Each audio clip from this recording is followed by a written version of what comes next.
మనతో పాటు సీతాఫల్ మండి కార్పొరేటర్ హేమ గారు ఉన్నారు.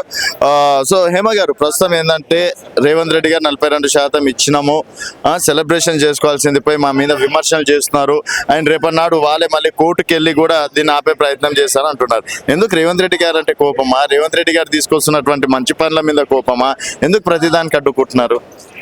ఫస్ట్ ఆఫ్ ఆల్ ఎంత జాగ్రత్తగా రేవంత్ రెడ్డి గారు ఉన్నారంటే కోర్టుకి వెళ్ళేది వాళ్ళే, ఆర్డినెన్స్ వస్తుందని చెప్పేది కూడా వాళ్ళే.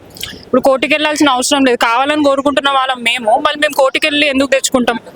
అవుతున్న పనిని ఎందుకు ఆపే ప్రయత్నం చేస్తాం? మేమైనా కూడా ఖచ్చితంగా కావాలనే కోరుకుంటాం, ఇన్ కేసు వాళ్ళు నిజంగా చేయాలి అని అనుకుంటే. ఆ ఆలోచన ఎవరికి లేదు, కోర్టుకి వెళ్ళాల్సిన అవసరం. వాళ్ళే మాట్లాడినారంటే ఇంకా వాళ్ళకి వెనక ఆలోచన కూడా ఉందని చెప్పేసి ప్రతి ఒక్కరు అనుకోవాలని చెప్పేసి ఉద్దేశంతో రేవంత్ రెడ్డి గారు అన్నారేమో. మంచి పనులు అంటున్నారు, ఇప్పుడు దాకా ఆయన ఏం మంచి పని చేశారో ఒకసారి మీరు మీడియాలో చూపిస్తే బాగుంటుంది. ఇప్పుడు దాకా ప్రజలను హింసించడం, ఇబ్బంది పెట్టడమే పనిగా పెట్టుకున్నారు 18 నెలల నుంచి. ఇవాళ మంచి పని చేశారంటే నమ్మకం కూడా మాకు లేదు. ఇప్పుడు ఈ 42% రిజర్వేషన్ బీసీల గురించి మాట్లాడుతున్నారు కదా, అది కూడా అవుతుందా లేదా అనే డౌట్ తోటే ఇక్కడ అందరు బీసీలు వచ్చి మళ్ళీ వాళ్ళ వాదాన్ని వినిపించడానికి ఇక్కడ గ్యాదర్ అవ్వడం జరిగింది. ఇది పార్టీల మీటింగ్ కాదు, ఏ మీటింగ్ కాదు, కేవలం బీసీలు వచ్చి వాళ్ళ హక్కులు. ఇప్పుడు బీసీలే మొత్తం తెలంగాణ రాష్ట్రం అంతా ఎక్కువ ఉన్నారు, ఆ బీసీలకే ప్రాతినిధ్యం లేకుండా చేస్తున్నారు. కాబట్టి ఇప్పుడు అందరు బీసీలు ఐక్యమై ఒక దగ్గరికి గ్యాదర్ అయ్యి ఖచ్చితంగా ఇది జరగాల్సిందే. ఇప్పుడు నెక్స్ట్ మంత్ వచ్చే నెలలలో మనకి లోకల్ బాడీ ఎలక్షన్స్ ఉన్నాయి. ఈ 42% ఖచ్చితంగా మనకు అఫీషియల్గా అయ్యేంత వరకు ఎటువంటి ఎలక్షన్లకి పోవద్దు అని చెప్పేసి ప్రజలందరూ కోరుకుంటున్నారు. అది అయిన తర్వాతనే ఎలక్షన్. మనకి ఇంకా అవ్వలేదు కదా ఆర్డినెన్స్ వస్తే, ఇప్పుడు గవర్నర్ దగ్గరికి పోయింది, అది ఇంకా సంతకం కాలేదు. మళ్ళీ సెంట్రల్ కూడా ఆమోదించాలా. సెంట్రల్ ఆమోదించాలంటే మరి ఎందుకు కాంగ్రెస్ ఎంపీలు ఎవరు మాట్లాడట్లేదు దాని గురించి? దాంట్లో కూడా బీసీ నాయకులు ఉన్నారు కదా, ఇప్పటిదాకా వాళ్ళ వాయిస్ ఏమేమి వినలేదు బీసీల గురించి ఇది చేయాలి అని చెప్పేసి. మరి బీజేపీ నాయకులు కూడా చెప్తున్నారు దీని గురించి మేము పోరాడుతున్నామని మాటలలో చెప్తే కాదు, నిజంగా గ్రౌండ్ లెవెల్ ఇంప్లిమెంట్ కావాలి. అయిన రోజే ఖచ్చితంగా వాళ్ళు మాట్లాడిన దానికి వ్యాలిడిటీ వస్తుంది, వాళ్ళు తెచ్చిన ఆర్డినెన్స్ కి కూడా వ్యాలిడిటీ అవుతుందని మేము భావిస్తున్నాం. అప్పుడు దాకా కూడా మళ్ళీ నా వల్లనే రేపు బీసీ ఉద్యమం రాబోతుందని ఆయన అంటుండ్రు. ఎవరి కాలు మేమే బీసీల కోసం చేస్తామని అంటుండ్రు. ఎవరిది క్రెడిట్? రేపు బీసీలోమో మేము ఎవరికి క్రెడిట్ ఇవ్వాలి? అందరు బీసీలకి ఇవ్వాలి. ఇది ఒక్కరితోనే అయ్యే పని కాదండి. డెఫినెట్ గా అన్ని వర్గాల వాళ్ళు, అన్ని బీసీ నాయకులు ఒక చేస్తేనే ఖచ్చితంగా దీనికి సాధ్యం అవుతుంది.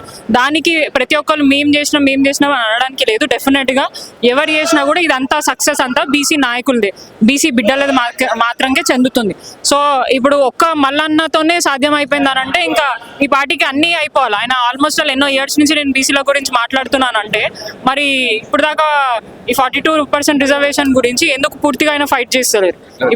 ఇప్పుడు నిన్నగాక మొన్న మనం చూసినాం కవితక్క గారి మీద అనుచితంగా మాట్లాడడం జరిగింది. ఆయన అసలు కవితక్క ఎప్పుడు కూడా మల్లన్న గారి పేరు తీయలేదు, ఎప్పుడు కూడా ఆయన మాట మాట్లాడలేదు. ఆమె మోరోవర్ బీసీ బిడ్డ కాదు, కానీ ఎవరో ఒకరు బీసీల గురించి పోరాడాలా ఖచ్చితంగా. ఇప్పుడు తెలంగాణ రాష్ట్రము కేవలం ఒకరిద్దరితోనైతే సాధ్యం కాలేదు. తెలంగాణ కేసీఆర్ గారు ముందుకు తీసుకెళ్లారు, వారితో పాటు అన్ని వర్గాల వాళ్ళు ముందుకు వచ్చినాయి కాబట్టి సాధ్యమైంది. బీసీ వాదం కూడా అదే, ఒకరు ప్రారంభిస్తే అందరూ వస్తారు, అందరికి వాళ్ళకి ప్రాతినిధ్యం ఖచ్చితంగా రావాలా. వచ్చిన తర్వాతనే వాళ్ళ లైఫ్లో బాగుపడతాయి, చట్టబద్ధంగా వాళ్ళకు కూడా మంచి అవకాశాలు వస్తాయి, మంచిగా ఉద్యోగాలు కానివ్వండి, రాజకీయంగా కానివ్వండి, ఫైనాన్షియల్గా కానీ, ఎడ్యుకేషన్ పరంగా కూడా వాళ్ళు అన్ని విధాలుగా సెట్ అవుతారని చెప్పేసి భావిస్తున్నారు. కాబట్టి వాళ్ళందరూ సపోర్ట్ చేస్తారు. దాన్ని కూడా ఆయన మాట్లాడడం అట్లా ఒక మహిళను పట్టుకొని ఆ ప్లేస్లో ఎవరైనా జెంట్స్ ఉంటే దీనికి అంత ఇష్యూ అయ్యేది కాదు. కానీ అక్కడ మహిళ ఉంది, ఒక ఎమ్మెల్సీ, ఆమె మంచి విషయానికి పోరాడుతుంది, మంచిగా సపోర్ట్ చేస్తుంది బీసీలకి. సో వారిని పట్టుకొని, ఒక మహిళని పట్టుకొని అట్లా మాట్లాడడం కరెక్ట్ కాదు. ఒక ఎమ్మెల్సీ స్థాయిలో ఉన్నారు, మీరు కూడా అన్ని వర్గాల వారికి ఓట్లు తీసుకొని మీరు అక్కడికి వచ్చారు. కేవలం బీసీలే వేయలేదు, కేవలం మీ కులపోలే వేయలేదు, అన్ని కులాల వారు వేసారు, అన్ని వర్గాల వారు వేసారు, మతాల వాళ్ళు వేసారు. కాబట్టి మీరు ఇప్పుడు ఆ స్థాయిలో ఉన్నారు. ఆ స్థాయిని మర్చిపోయి మీ మర్యాదను తగ్గించుకొని ఇట్లాంటి వ్యాఖ్యలు చేస్తే మాత్రం తెలంగాణ రాష్ట్ర బీసీలు కానివ్వండి, మహిళలే కానివ్వండి, వారిని ఎక్కడ కూడా అంటే తిరగని పరిస్థితికి తీసుకొచ్చుకుంటున్నారు.